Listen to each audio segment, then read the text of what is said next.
Allora, nostro ospite, posso dire che sono contento di averti qui, Alessandro Preziosi, come stai? Pensavo che dicessi posso dire ospite. Posso dire, no, ospite posso dirlo. Felicissimo di essere qui, grazie, ben Allora, sei trovato. alla Festa del Cinema di Roma con un progetto molto particolare che è Shakespeare Re di Napoli. Bravo, hai detto bene. Spiegaci, ho detto bene, perché infatti l'ho letto 3 volte prima di capire come si dice Shakespeare Re di Napoli, che è molto affascinante come progetto. Raccontaci un po' chi Beh, fai, perché tu fai... io interpreto un saltimbanco napoletano, più comunemente definitosi attore, il quale viene rapito da Shakespeare durante una notte di carnevale a Napoli, notte in cui il viceré di Napoli cede a Shakespeare il regno per una notte. E lui, appena ha la possibilità di gestire un regno, cosa fa? Indice un'audizione per trovare una persona, un attore, un giovane attore che potesse essere un po' uomo, un po' donna, che potesse essere rosa chiusa e rosa aperta, qualcosa che in natura in realtà non esistesse. E riesce a trovare questo personaggio Che saresti tu? che sarei io, il quale viene appunto letteralmente rapito da Shakespeare e portato in Inghilterra, dove diventa la musa ispiratrice di tutti i suoi personaggi femminili, Giulietta, Desdemona, eccetera. Una volta tornato a Napoli, si ricongiunge con il suo compagno di merenda, altro saltimbanco, attore di strada di Napoli, il quale chiaramente non crede a tutte le cose che racconta. E in questo c'è una dimostrazione scientifica nella capacità dell'autore e regista Ruggero Cappuccio di documentare e raccontare cose che in realtà non sono presumibilmente accadute. Eppure la grande forza di questo racconto è di farci credere che è possibile che Shakespeare abbia utilizzato un attore napoletano Come musa come musa ispiratrice di tutto. ispiratrice, non solo, ma tutti i sonetti che non si sa chi siano stati dedicati con quella sigla che è in calce a tutti i sonetti, cioè quella W e quella H, in realtà sono una sigla attraverso la quale Shakespeare dedica i più grandi sonetti insomma, della storia delle poesie dei sonetti europei a questo personaggio che si chiama Desiderio. Tra l'altro Shakespeare interpretato da Jacopo Rampini, che Sì, fa, esatto, che fa Giovanni Esposito grande interpreta Giovanni Esposito. fantastico. C'è pure Nando Paone, giusto? C'è Che anche fa Nando grande Nando Paone, Paone, esatto, una sì, sì, sì, faccia, sì. faccia meravigliosa. Come ti sei preparato? Hai studiato? Cioè, cosa aveva detto Ruggero?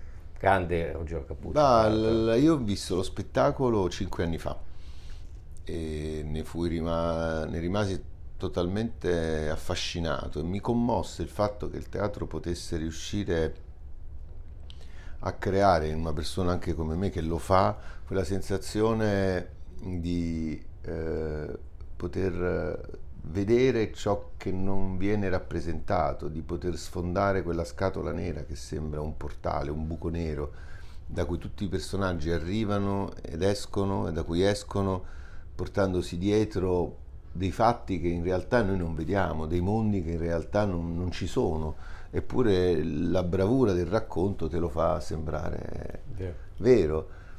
E questo film ha avuto bisogno di questa grande forza che il teatro dava, con la differenza che in questo caso il film racconta il Certo, mondo elisabettiano, la ce lo mette nave, proprio in scena. il baule, le poesie, le mette in scena, i personaggi, eccetera. Quindi il modo in cui ci siamo preparati è stato quello di imparare perfettamente tutto questo testo scritto in un napoletano che già di per sé non è facile, nonostante io sia napoletano, ma era un napoletano antico, un napoletano che si mischiava all'inglese, che comunque doveva risultare con la stessa musicalità.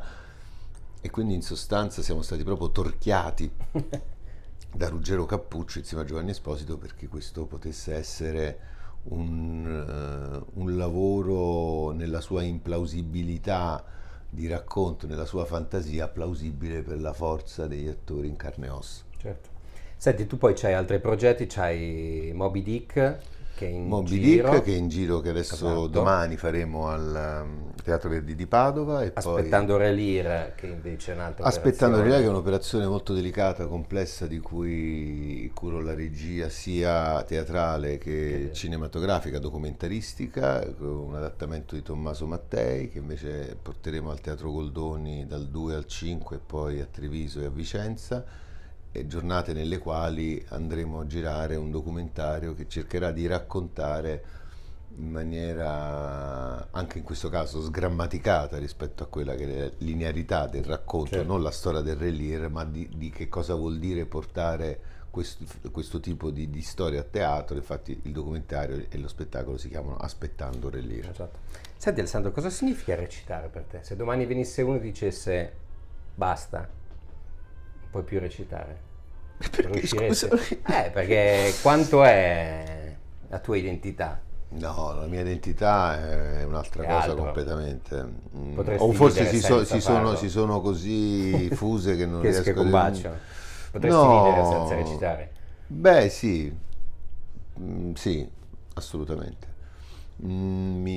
Diciamo che il mio lavoro mi ha permesso di amare molto di più la vita, ha migliorato la qualità della mia vita, C'è stato un amplificatore quasi di... beh, ha dato un peso specifico e ricostruibile a tutto quello che è la libertà, l'odio, l'amore, l'invidia, tutti i sentimenti umani, tutti quanti, perché poi ho avuto la fortuna di interpretare cose talmente lontane e diverse fra di loro, che il recitare è stato un'analisi approfondita di te. della vita. Ah, di tutto. E di me no, perché il mio carattere è sempre quello lì, non sono mai cambiato.